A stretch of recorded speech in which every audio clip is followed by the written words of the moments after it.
À une époque pas si lointaine que ça, de nombreux constructeurs proposaient dans leur gamme une citadine accessible.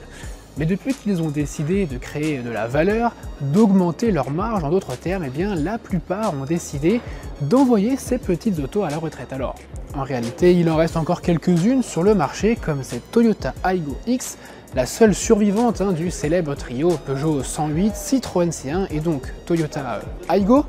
Cette citadine, qu'on peut appeler aussi un crossover, a été lancée sur notre marché en 2022 et elle profite donc aujourd'hui d'un restylage. Alors que nous réserve-t-il et surtout cette Aygo X qu'on appelle Aygo Cross devient-elle un véhicule bon marché? C'est ce qu'on va vérifier. Bon, inutile de tourner autour du pot puisque la réponse est non. Déjà parce qu'aujourd'hui, l'Aygo Cross démarre à 18 900 € hors remise, ce qui fait de ce véhicule compact à 4 places un modèle relativement cher sur son segment.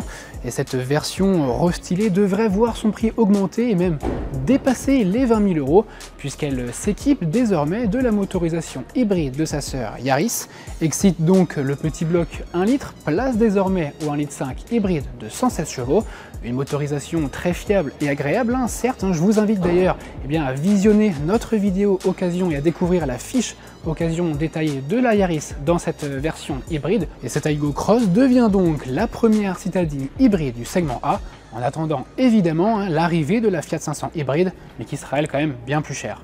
Pour autant, on peut se demander si cette motorisation hybride a un réel intérêt sur ce type de véhicule.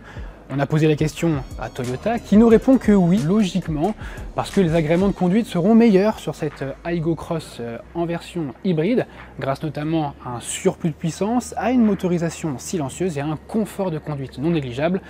Pour autant, en termes de consommation, le gain sera quand même limité par rapport à la version actuelle, ce qui ne justifie pas forcément le gap de prix entre cette Aygo actuelle et la version restylée.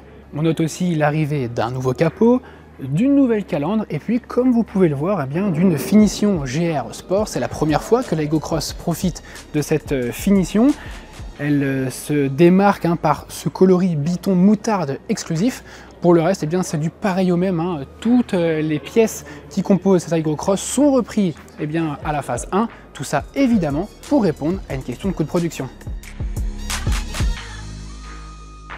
On a donc toujours ce petit volume de coffre de 231 litres qui n'est pas amputé par l'arrivée des batteries puisque le pack est logé sur la largeur du véhicule et non pas sur la longueur comme c'est le cas pour de nombreux modèles hybrides électriques. Et puis on a toujours cet accès très limité aux places arrière. C'est toujours difficile d'installer un bébé dans son siège ou même tout simplement d'y caler un adulte. Mais ça, on ne pourra pas lui en vouloir à cette citadine, puisque c'est une petite citadine 4 places, pas vraiment conçue pour les longs trajets, elle est plutôt faite pour les jeunes permis ou pour les personnes seules.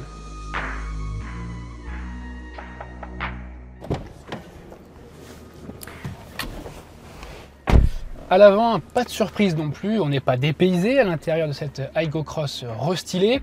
On note tout de même l'arrivée d'un nouvel écran central un petit peu plus grand qu'auparavant, d'un combiné digital derrière le volant et puis d'un nouveau levier de vitesse puisque cette motorisation hybride est associée à une transmission automatique. Bon voilà, pour le reste, la présentation est très simple, les matériaux aussi, on a beaucoup de plastique dur un peu partout, très peu de matériaux isolants et là aussi évidemment c'est pour une histoire de réduction des coûts de production.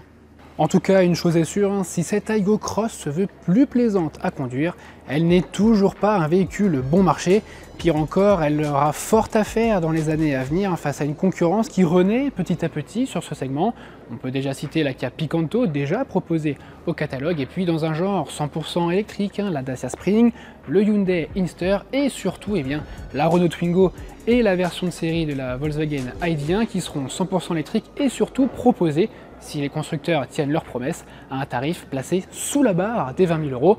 Ne serait-ce que Toyota a raison sur un point, elle mise sur la bouille sympathique et sur des chiffres de vente très intéressants de cette citadine, puisque l'année dernière en France, elle s'est écoulée à près de 15 000 unités. Voilà, vous savez tout désormais sur cette nouvelle Toyota Aygo Cross restylée. Je vous invite à vous abonner à notre chaîne YouTube largus.fr pour ne rien manquer de toute l'actualité automobile. Et moi je vous dis à très bientôt pour une nouvelle vidéo. Ciao!